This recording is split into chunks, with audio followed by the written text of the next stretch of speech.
This is Reilly-Boccia, here to talk about how to reinforce proper mechanics for an inside and outside pitch by using the contact hold. Now, just like any other drill we do, we want to make sure that we have the proper setup to the tee so that we can properly reinforce great mechanics when we get into a game.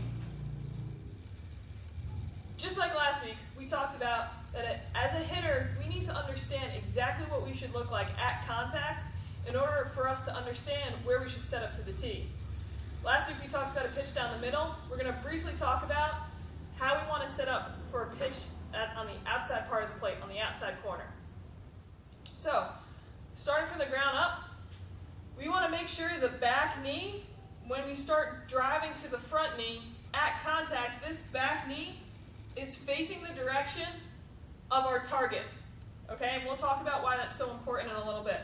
So this back knee right here, if I were to put a pointer, it's going to be pointing exactly where I want that pitch to end up after I hit it. So I have my back knee driving towards my front knee at contact for the outside pitch. It's facing left center field. My hips have not completely opened just yet. I still have separation with my hands, so I have a good stretch in my torso. And I begin to drive my elbow to the ball.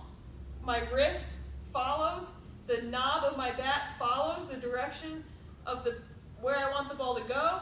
I get on the same plane as the ball, and here is my contact for an outside pitch. You want to look at the angle of your bat. It's one of the most important things for hitting an inside and outside pitch, is understanding the correct angle of the bat. This angle should enforce that you're hitting it right to your opposite field gap. Once I understand as a hitter that this is the proper angle, I have palm up, palm down, and a power L, just as I would for a pitch down the middle. Now as a hitter, I can approach the tee and know that I'm working effectively for the outside pitch. So, for the contact hold, our goal for this drill is to go as hard as we can to contact with freezing at contact. If we're swinging too hard, we're going to feel our wrists break past the point of contact. We're trying to freeze right at contact for this drill.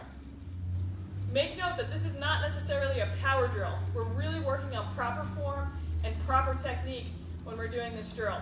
Just because it's not working on the power side doesn't mean it's any less important than any other drill. This drill is great if you're younger and you're just learning to swing, or if you're older in high school and college and you're trying to reinforce basic mechanics into your swing still. So, if you notice, I have this tee set up on top of a plate. I think it's really important as a hitter to understand where in space we want to hit these balls, where we want to attack the inside pitch, where we want to let the outside pitch travel to. If we can have a plate as a reference point, that's just one more element that we're adding to our practice that can help us translate all of this work into the game. So for the outside pitch, because I understand where I should be at contact, you want to be able to get your barrel to the ball while still remaining palm up, palm down with a power L, and my hips not completely open and my knee not completely turned. If I do all of this for the outside pitch, I have to fight, my upper body has to fight with my lower body just to reach this point. Now, although I'm still palm up, palm down, I'm struggling to keep my power L, and most likely what happens is if you completely rotate this backside, open our hip, our shoulder will follow. Now we're shortening our bat, our head's pulling, and now we're not really able to see our pitched ball, or we're going to hit that outside pitch on the very end of our bat opposed to the barrel. So making sure we're driving that back knee opposite field gap and we're not flying our hips open too soon are very crucial components to hitting the outside pitch. I'm going to demonstrate the contact hold. Again, we're going as hard as we can to contact while freezing at contact. This ball isn't going to be hit very hard. We're just checking proper form.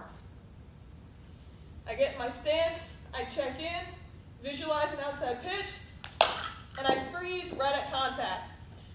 Notice I'm still palm up, palm down. I have my power L, and my back knee is pointing exactly where I wanted that ball to go. Now, for the inside pitch, we are no longer trying to let the ball travel deep to hit an inside pitch. We need to attack the inside pitch out in front, which is why, if you notice, I moved the tee from the outside portion of the plate further up to the inside portion of the plate. But now when I get to the plate and I get into my stance, I can really start to visualize where in space, in respect to the plate, I should be hitting the ball in a game.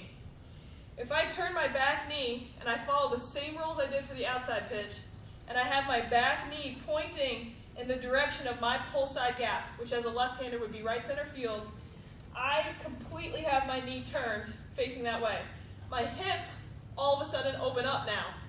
This is important because in order to get our hands to where they need to be, my hips need to stay open for the inside pitch. I'm driving my knob in the direction of where I want to hit that ball. My bat is lagging behind. I am on the same plane of the ball as soon as possible. And now when I get to contact, I'm palm up, palm down, and I have the proper angle so the ball is going to go exactly where I need it to go in the right center field gap, my pull side gap. Again, once a hitter understands this angle, I still have my power L. I'm still palm up, palm down. My barrel is still below and slightly behind my hands.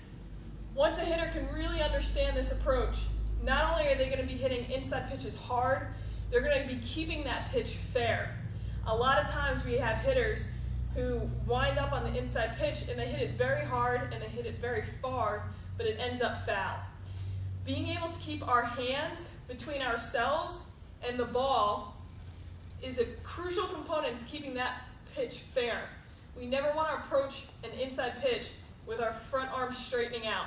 This is automatically going to lead to my hands rolling over, and now I'm hitting the outside part of the plate, or outside part of the ball, and I'm not going to be able to get that pitch fair. If we hit it hard, we want to be able to keep that pitch fair. So for the contact hold, I'm going as hard as I can to contact without freezing, without going too far past.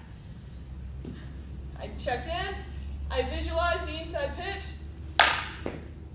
and I freeze right at contact. This has been Reilly-Boccia explaining the proper mechanics for hitting an inside and outside pitch and how to properly reinforce them by using the contact hold.